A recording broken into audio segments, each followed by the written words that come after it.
Pour le groupe RDSE pour 4 minutes.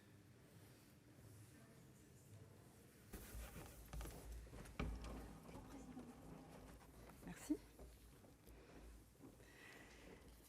Monsieur le Président, Monsieur le Ministre, mes chers collègues, annoncé dès juillet 2017 comme l'un des chantiers institutionnels majeurs du Président de la République, la réforme du Conseil économique et social environnemental devait laisser place à la Chambre du futur, à un trait d'union entre le monde politique et la société civile.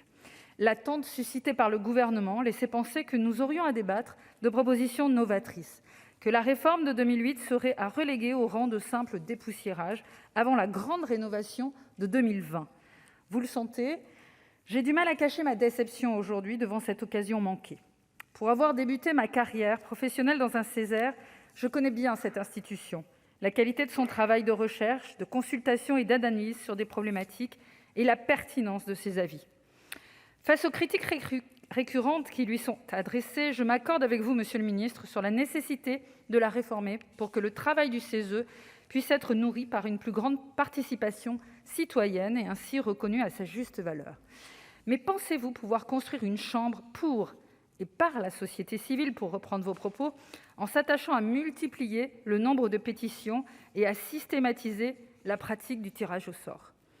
Le pouvoir démocratique d'une pétition ne réside pas dans le simple fait d'interpeller directement une institution décisionnelle et d'avoir rapidement une prise de position de cette dernière.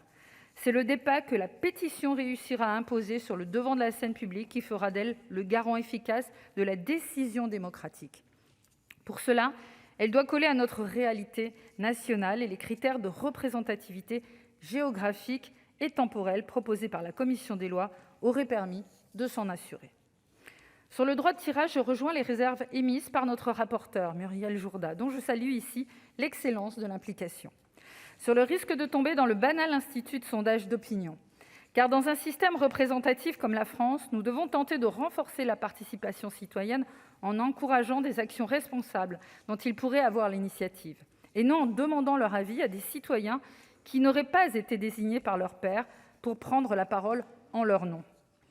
Nous soutenons néanmoins la simplification de la subrogation de la consultation des avis exprimés dans le cadre de l'élaboration d'une loi. Le CESE a la capacité de recueillir ces avis émanant d'instances représentatives locales et d'en faire la synthèse. De plus, le RDSE se réjouit de la suppression conforme de l'article 2. Comme exprimé lors de la précédente lecture, nous estimons que le contrôle de l'application des lois faisait partie des prérogatives du Parlement depuis la réforme constitutionnelle de 2008. Permettre donc à une minorité de parlementaires de requérir l'aide du CESE par la demande d'un avis sur la bonne application de la législation ne nous semblait pas utile, voire redondante. Quant à l'organisation du CESE, nous soutenons le remplacement des personnalités qualifiées du collège 4 par des personnalités extérieures directement nommées par le gouvernement. Elles pourraient être mobilisées au coup par coup sur un sujet particulier pour plus de pertinence et donc d'efficience. Enfin, au nom de mon collègue Stéphane Artano, sénateur de Saint-Pierre-et-Miquelon, je tenais à vous faire part de nos inquiétudes quant à la représentativité de nos territoires d'outre-mer au sein du CESE. J'espère que vous aurez à cœur, Monsieur le Ministre, de corriger cet écueil.